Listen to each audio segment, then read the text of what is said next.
When it comes to finances, many Canadians have one question on their minds. When will interest rates finally start coming down? And that uncertainty is especially felt in the real estate market. I think it's a time where stakes are high and there's a lot of suspense. It just seems that everybody is unsure about what's coming, including the central bank themselves. That's Scotiabank senior economist Farah Omran. Where I'm standing as somebody who's looking at the data from a macro level, it looks like there isn't much happening right now, but I think there is a lot of movement beneath the surface, with a lot hinging on the next Bank of Canada move and how the market will respond to it. Farah is back this episode to give us her take on the state of the Canadian housing market. She'll tell us exactly what she sees as she dives into those numbers beneath the surface. She'll also fill us in on new efforts to address shortages, what we might see happen in the next 6 months, and much more. I'm Stephen Maurice, and this is Perspectives.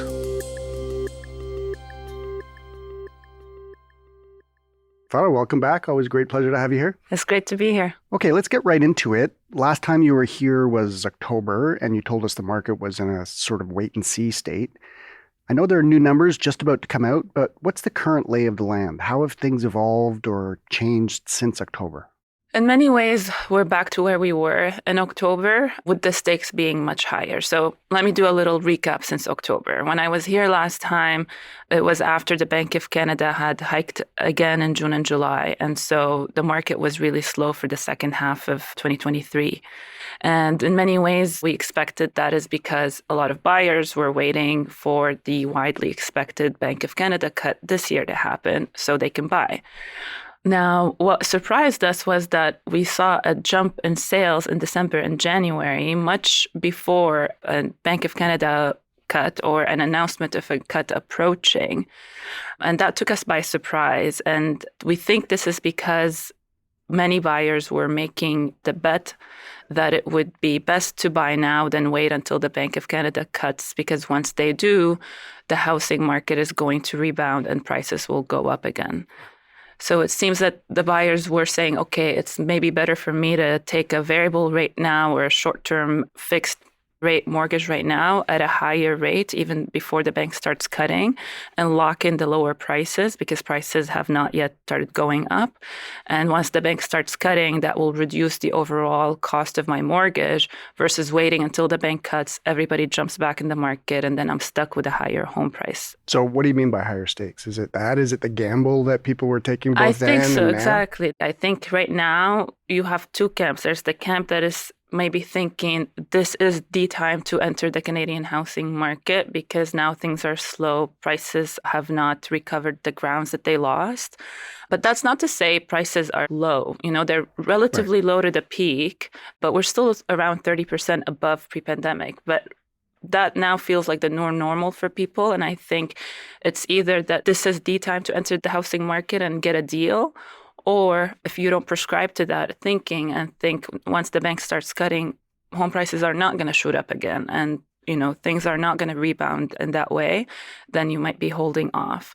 And then there's the other camp, which is just feeling uncertain. It's a very uncertain time right now. We don't know what's going to happen with the economy, with the rates. And I think it's making that decision to buy more difficult. So things are very slow now. We've heard that for a spring market or coming up to the spring market. So far, it doesn't seem like there's a ton of activity.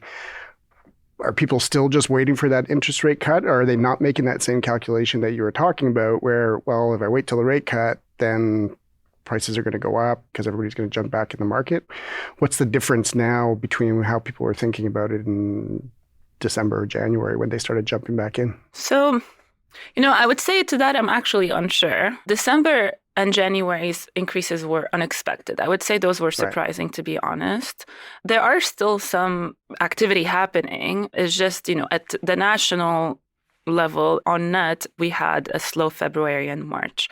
But a couple of things. The housing market is typically like an up and down market. It's not typically a market that increases or declines in the same way. During the pandemic, we did see that because there was that kind of FOMO rally activity. So you had increases adding to previous increases. And then we had super low interest rates. Exactly. And the more people saw buying happening and prices go up, the more they kind of jumped into the market. And then you had a bit of a correction. So we saw back-to-back declines in that way. But in the more normal times, the housing market is a kind of market that oscillates naturally. It's in fact negatively correlated with previous months of itself. So it's very normal for it to go up and down. And I kind of like to steer away from making big conclusions about 1 month or 2 months data changes. It went up a bit in March, it went down a bit in February, but we're kind of hovering along the lines of the long-term averages. And again, I think it's just right now things feel a bit more uncertain than they did in December and January. It could be that demand also just like happened in December and January, so now it's normalizing a bit from that. Right. And you talked about those being sort of national numbers. Are there any significant variations in some of the main markets across the country? Or there, of course, always are variations across different markets. But I will say on net, we seem to be a bit more balanced now than we were, let's say, a year ago. But there are pockets of heat in some places than others. For example, Alberta has been consistently hot, particularly Calgary. Quebec, over the last few months, has been showing a bit of strength. Markets there have seen sustained increases for 3-4 months. Mm-hmm. Now people are pointing to BC and Ontario as the markets that are showing softness, which makes sense. I mean, they are the markets where homes are most unaffordable relative to incomes. But also, if you dig deeper, they are the markets that drove much of the first quarter's increase. You've got Fraser Valley, I think around 24% increase in the first quarter relative to last quarter. Lots of Ontario markets in the double-digit increases. So I feel like, again, in that oscillating sense, then it makes sense that they might have slowed down towards the end of the quarter. Right. You've already talked about interest rates a little bit. Obviously, that is a huge factor in this, as it is in so many other aspects of the economy. Some economists think there might be a rate cut as soon as June. Others, including Scotiabank Economics, thinks it's going to be later in the year. Do you think people are just going to continue to wait until those finally happen? I mean, we've been waiting for rate cuts for some time now. We have been. I mean, listen, last year I said people are waiting for the rate cuts, and then we had this unexpected jump in December and January. At the end of the day, I think housing demand is not something you can push off forever. Housing is necessary, and some people just need to buy and will buy when they need to buy. Not everybody's trying to time the market. Mm-hmm. But I do think right now it feels like making the move is scary, right? You know, either your bet is right and this is the best time to buy, or you're the person who bought at peak rates and, you know, didn't capture the further declines in prices. So I do think for a lot of people, their decision is hinging on the next Bank of Canada move, or at least more certainty on the next move, right? Because I think right now, for example, in the US, given what's happening on their inflation front and the pushing forward of their rate cut, is having a lot of people reconsidering what the next Bank of Canada move looks like and when it will happen. So I think at least having more clarity on that will help people make that decision. And I guess it's an ever-moving target because of factors we don't know about, whether it's the U.S. economy, which continues to overperform. I think at some point in the past several months or the last 6 months or so, many people are predicting 4 or 5 quarter-point rate cuts this year. I don't think anybody's saying that anymore. No, definitely not. And I mean, the crux of the matter here is that actually even the housing market will impact the interest rate outlook, right? So now there's a lot of upside risk on inflation. First of all, you've got consumption. Maybe consumption per capita is weakening, but on total, we have population growth and we have more spenders and more consumption spending in the economy. That puts upward pressure on inflation. We've got higher oil prices. We've got a depreciating dollar, and we've got as well the U.S., you know, as you said, the strength in the U.S. economy is upward pressure on our inflation via more exports and more economic activity, as well as the fact that in the U.S., they had seen a few months of softening inflation prints, which made everybody say, okay, they're about to cut. And then things flipped around and now their inflation is accelerating, which gives the bank here a reason to think, what if inflation here follows the same path? We've seen it softening for a few months. It could tick back up. So those are factors impacting the rate cut timing. And then, of course, if the market does end up recovering in the way that some people think that it would in this kind of rally way where prices would increase significantly, that of course also increases inflation through shelter inflation, but also through housing activity and the way that it spills over onto the economy and creates more economic activity. So there is a universe in which the housing market itself rebounds in a way that pushes the rate cuts out. And in the midst of all this, there's still a lot of talk about housing shortages, about obviously we have been talking about the high cost of housing and of rentals, all of that, the cost of shelter generally. What is the situation from a sort of housing shortage perspective? Is there new construction going on? Is it picking up pace at all? Right. We are in a situation of unquestionable housing shortages. That is the case and has been the case for a while. And I think the more time passes, the more the problem accumulates. We are at a level of starts that is above historical averages, but despite spikes, it seems to be trending downwards since the summer of 2021. And that makes sense given market conditions. You've got a market where we have a lot of labor shortages, input costs are really high. And securing financing is also really difficult, not only because borrowing rates are high, but particularly given that it seems to be that the pre-construction market is where a lot of the softness is centered right now. The pre-construction market? Yeah. What's that? The pre-construction market is when a builder starts an apartment building, for example, and it goes to the market to sell the units. Pre-sell it. Okay. Right. Yeah, exactly. So given that the softness seems to be concentrated in that market, particularly in the condo space, it's harder for a builder to secure financing when they haven't sold a particular share of the building, for example. And also, obviously, a builder does not want to start a project if they cannot guarantee demand. So I think that also is kind of another side of this coin, is when sales are weak and things are uncertain from a demand perspective, it's harder to get builders to want to build. So construction might level down a bit this year given these market conditions.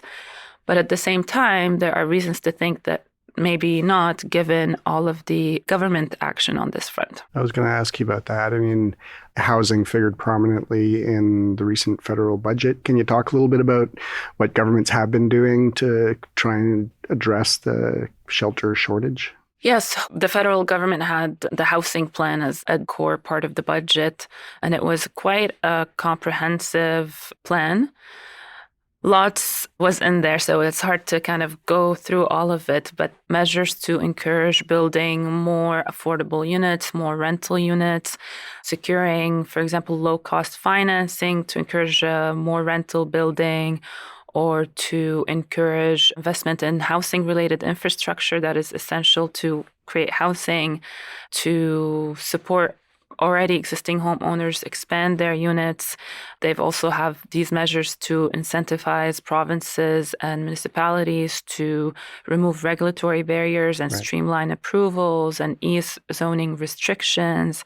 Things like encouraging innovation in the construction space. We're talking 3D printing, modular home, prefabricated homes, as well as strengthening the labor force when it comes to construction. So training and removing barriers for newcomers with these skills to enter.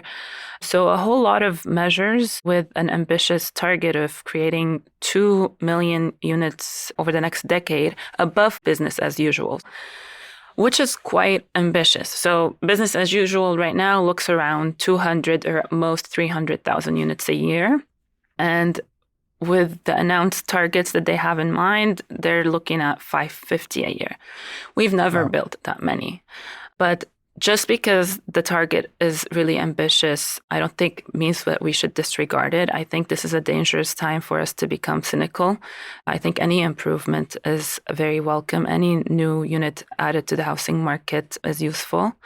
And I think we can think of a scenario where, okay, maybe we don't jump into 550 a year for the next 10 years, but a world where this government and any following governments work towards a long-term solution to our housing problem, where we structurally change how we build and how we increase supply. So it's not a situation where, okay, I'm going to increase supply in these next 3 years. More so, I'm going to create a system where forever and ever supply will be easier. So maybe we don't hit 550 from the beginning, but towards the end of the decade, that is the new normal. I like to think that that is possible. And it also hinges on the government's ability to crowd in private capital to help it meet these targets. Right.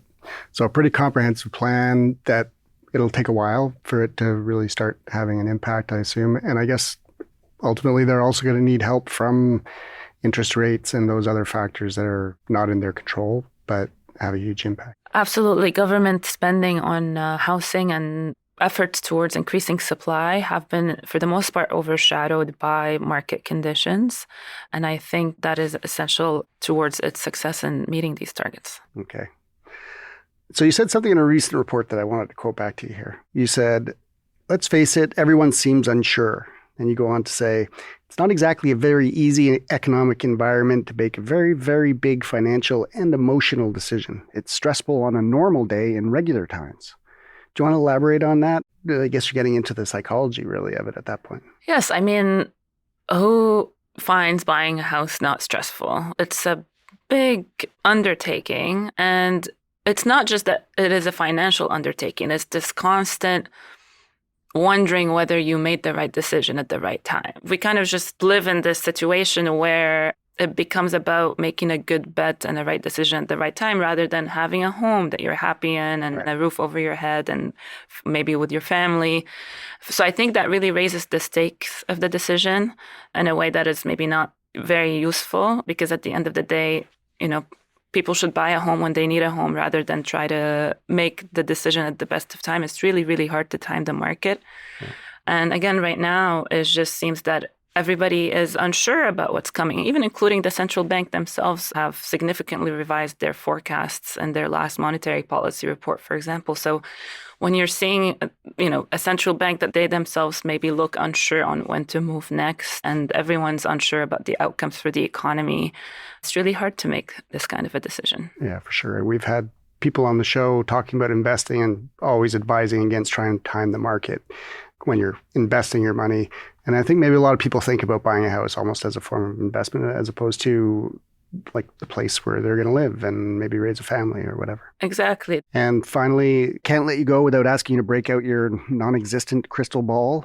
What's it going to look like for the next 6 months or a year? I really wish I knew. Sometimes I feel like I would be much better at my job if I knew what was going to happen. Maybe I don't need a job if I knew what was going to happen. But what I do know is that housing demand is there and will continue to be there. People will always need a place to live. We have a growing population, with or without announced cuts to immigration targets. We're not ever going to be a not growing population, and people will need homes to live in. So in that sense, demand will always be there.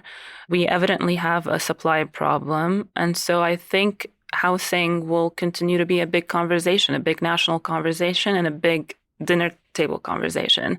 I don't think that's going to change anytime soon. But if I were to be more speculative in the short term, I think there is reasons to believe that there is pent-up demand. Sales have been below long-term averages at a time when population is growing at a record pace. So these two things you would think typically need to be connected with each other. And so far, we're not seeing that really happen in sales data. Again, it's a very uncertain time. And I think it makes sense that people are not jumping onto the market en masse right now. But there are reasons to believe that once things look more clear and rates are lower, that there will be demand returning to the market. But I don't think we're going to go back to COVID-like demand, and I don't want us to. I don't think that was a good time for the housing market or for Canadians on the whole.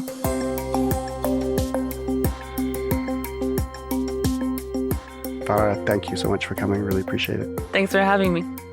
I've been speaking with Farah Omran, Senior Economist at Scotiabank.